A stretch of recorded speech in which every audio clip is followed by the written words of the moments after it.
যেই দিন শুধু কাগজের মুসলমানকেও দোজখ থেকে বাহির করবে। কাগজের মুসলমান বোঝেন? কাগজের মুসলমান বোঝেন কি? যার চলা ফিরা, উঠা বসা, খাওয়া লওয়া, কথা বার্তা কোনো কিছুতে ইসলামের ছাপ নাই। শুধু যেইখানে কাগজে ধর্ম লিখতে হয় সে চুপে শুধু ইসলাম লেখা দিয়ে আসছে, এর নাম কাগজে মুসলমান। কোথাও তার ইসলামের কোনো ছাপ নাই, কোনো চিহ্ন নাই, কোনো লক্ষণ নাই, আলামত বলে যেটাকে কোনো এনি ফরম নাই। সে নিজেও পরিচয় দেয় না আমি মুসলমান। শুধু যেখানে ধর্ম লিখতে হয় ওইখানে বিনা দ্বিধায় ধর্ম কি ইসলাম লেখা দিয়ে আসে। ওকে যেদিন দোজখ থেকে বাহির করবে ওই দিন বোঝা যাবে ইসলামের দাম কত, মুসলমান হওয়ার মূল্য কত। কাফেররা চিৎকার দিবে আর বলবে ইয়াউমা ইয়াওয়াদ্দুল্লাযীনা কাফারু লাউ কানু মুসলিমিন। ওই দিন কাফেররা চিৎকার দিবে আর বলবে আফসোস, আমরাও যদি ওদের মতো কাগজে মুসলমান হইতাম তাহলে আজকে আমাদেরও চিরদিনের জন্য বাহির হওয়ার সুযোগ হইতো, আজকে আমরাও জান্নাতের অধিকারী হইতাম।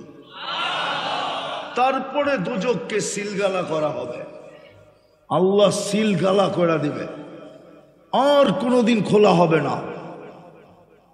তো বিদায় জীবনটা ঘোরা যেতে হবে, কাটায় গেলে চলবে না। ভালো মতে বুঝি ধনবাড়ির মানুষ জীবন গড়া, আর আজকে যদি পুরস্কার নিয়ে না উঠতে পারি তাইলে এরকম মজলিস পাওয়া সত্ত্বেও যদি পুরস্কার ব্যতীত উঠলাম তাইলে আমার কথাই সত্য হবে, জীবনটা হয়তো গড়া নাও হতে পারে। কেননা আজকেই ঘোষণা করা হবে ইরজিউ মাগফুরান লাক, যাও তোমাদের পিছের গুনাহ মাফ। কিন্তু শর্ত হলো, বললাম না, মনোযোগ দিয়ে শুনতে হবে, পরিবেশটাকে নির্জুম রাখতে হবে। বিদায় জীবনটা গড়া যেতে হবে, কাটায় গেলে হবে না। গড়া হলো উদ্দেশ্য, যে গড়বে, যুবক গড়বে তো রব্বে কাবার কসম আমি যুবকদেরকে দেখাইতেছি, জমিন দিয়া হাঁটবে আর আল্লাহ তাকে সম্বোধন করা বলবে লাউলা শাবাবা খুশা, ও যুবক তুই যদি জমিনে না থাকতি লাজালতুস সামা হাদিদা, আমি আকাশকে লোহার বানায়া দিতাম, ওয়াল আরদা সাফসাফা, জমিনকে তামার, ওমা আনজালতু মিনাস সামাই কাতরা, আকাশ থেকে একটা বৃষ্টির ফোঁটানা, ওমা আমবাত্তু মিনাল আরদি হাব্বা, জমিন থেকে একটা শস্যের দানা না, বাল আনজালতু আলাইহিমুল আযাবা সাব্বা, একের পর এক আযাব দিয়ে আমি ধ্বংস করে দিতাম। কিন্তু যুবক তোর চেহারা দেখলে আর পারি না। যুবক এতটুকু দামি হবে বৃদ্ধ, লাউলা মাশাইখা রুক্কা, বৃদ্ধ এতটুকু দামি হবে। হায় হায় গুজা হয়ে হাঁটবে বটে, শরীরটাকে কোনো মতে উঠায়া হাঁটবে তো বটে, আল্লাহ উপর থেকে বলতে থাকবে বুইরা তুই না থাকলে আমি দুনিয়া রাখতাম না, দুনিয়া ধ্বংস করে দিতাম, তোর কারণে শুধু দুনিয়া আছে। পর্দানিসীন মা বোনদেরকে দেখা আল্লাহ বলে, যদি বাস্তব পর্দানিসীন হয় তো আল্লাহ সম্বোধন করে বলেন বান্দি তোর কারণে টিকা রাখছি, নাহলে এটা টিকার যোগ্য না, এটা বহুত আগে ধ্বংস করে দিতাম। সত্য এটাই, সত্য এটাই। জীবন যদি যুবক গড়ে তো এমন দামি, জানি না যুবকরা বসতেছে কি বসতেছে না,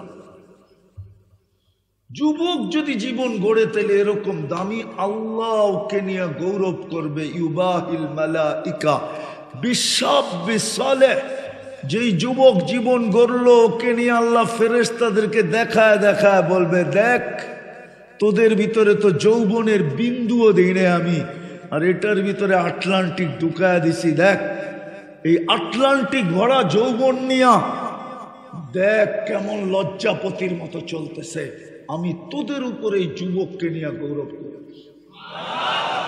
কি যুবক, এতটুক কি তোমার জন্য যথেষ্ট না? কে গৌরব করতেছে? আরে আবার বলো না, কে? কোন আল্লাহ? 99 পদের মালিক আল্লাহ। কোন আল্লাহ? পদের মালিক আল্লাহ গৌরব করতেছে। আল্লাহ সামান্য পদস্থ মানুষের লগে সেলফি তোলার জন্য সারাদিন ঘোরো, তাই না? সামান্য একটা পদস্থ মানুষের পিছনে চামচ হয়ে সারাদিন ঘুরতেছ, ঠিক না? রাগ হয়ে গেল? হ্যাঁ না, হও না তোমরা চামচ? হ্যাঁ, সামান্য একজন নেতা, বাংলাদেশটাই কত বড়, আবার এটার থানার নেতাই কত বড়, ইউনিয়নের নেতাই কত বড়।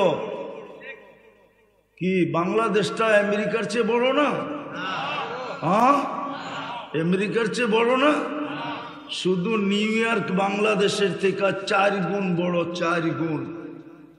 শুধু আমেরিকার একটা স্টেট নিউ ইয়র্ক বাংলাদেশের চেয়ে 4 গুণ বড়, 4 গুণ। এরকম ছোট একটা দেশ, ওটার আবার বিভাগ, ওটার আবার জেলা, ওটার আবার থানা, ওটার আবার ইউনিয়ন, ওটার আবার ওয়ার্ড।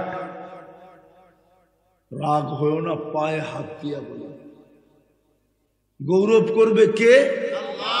ফেরেশতাদের উপরে গৌরব করবে। তো কথা গুছায় নিয়ে আসতেছি, জীবনটার উদ্দেশ্য জীবনটা গড়ে যাওয়া। এই জন্যই মানুষ হিসাবে অস্তিত্ব দিয়েছেন, এই জন্যই মুসলমানের ঘরে অস্তিত্ব দিয়া ভাগ্য খোলা দিছেন, এই জন্যই উম্মতে মুহাম্মদী বানায় কপাল খোলা দিছেন যে তুমি জীবনটা গড়া আমার কাছে আসো। তোমার জীবনের উদ্দেশ্য হলো গড়া আসা, আর কোনো উদ্দেশ্য আমি দেই নাই।